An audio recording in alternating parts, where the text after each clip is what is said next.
তোমার একটু video live চলে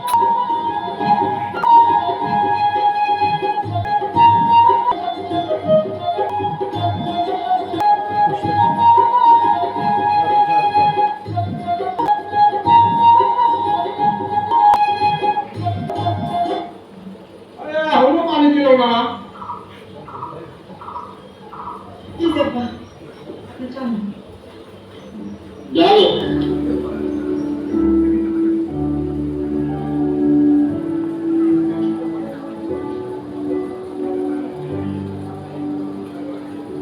জানো কি হবে অনেকগুলো ঘোরাঘুরি করলাম, বসার কোথাও জায়গা পাচ্ছিলাম না, এখন পাইছি এখন বড় কি হবে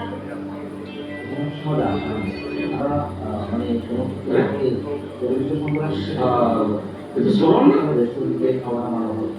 বিয়ে শাদী করে পার্কে বসে আড্ডা দিচ্ছে, আমার 5 টাকা না দিয়ে। চল শালা আজকে সাইজ করবি, চল।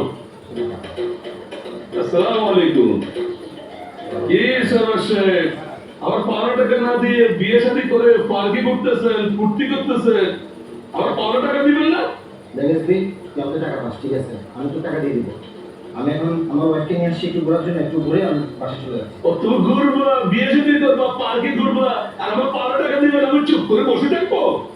আমি সময় করে দিয়ে দিব। তোর সবার গোষ্ঠী নিয়ে তোর 5 টাকা এখন দিস, আমার 5 টাকা দিবি না? মানে এক্ষুনি আমার 5 টাকা। আমি কি তোর বলছি না দিব না? এক্ষুনি দিতে হবে। তুই ওয়াইফে নিয়ে আসছি, ওয়াইফে চেক করে দেবে। এসবি এক্ষুনি আমার টাকা দিস। ভালো হচ্ছে না, পুরো আমার টাকা এক্ষুনি টাকা। ভালো হচ্ছে না। সালাম স্যার। এটা কি অসভ্যতা? একসাথে শুনতে বড় হয়েছে, স্কুল কলেজ পাস করেছ, তেনা পানা একদম থাকতেই পারে মানুষের সাথে। এই জন্য দিয়ে ধরে নতুন বউর সামনে এরকম ব্যাপার করে মানুষ, এটা তোমার কাছে কাম্য নয়। ওনারা আসতে পারো। আসি স্যার, আসসালামু আলাইকুম। কখন রাস্তায়, কখন মোবাইল চিন্তায়, কখন এই সেই আপন কারণ, এখন বিয়ে করে সুন্দর ঘরে বউ এসেছে, যিনি সংশোধ করো। আমি কি কখনো তোমার কথার অর্থ হয়েছি?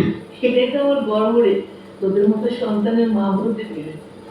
তোমাদের মা কিরে বাবু শেষ ভাইয়া এই তোমার চিঠি। কি কাটি? কার বা আপুর চিঠি? শিক্ষিত তো আমার মেলা দূর, আইলে 30-31 আর গেলে 32-33। বাবা রে, এ তুই কই? আপনি যাবেন? রসুন মাস্টার বাড়ি। আমি ভালো, এবার তুই এসে গেছিস, আমি আরো ভালো থাকবো। তুই মার সাথে বসে গল্প কর, আমি পেটে দিলে দিয়ে শরবত পেয়ে নিয়ে আসি। মা ভাইয়েরা সব কোথায় দেখছি না, একজন তো স্কুলে আর একজন আজকে আপনার মতো দেশের প্রত্যেকটি মানুষ যদি এরকম চিন্তা নিয়ে তাদের সন্তানদেরকে অন্ধকারের দিকে ঢুকিয়ে রাখতো না, তাহলে কি দেশ মাথা উঁচু করে দাঁড়াতে পারতো না?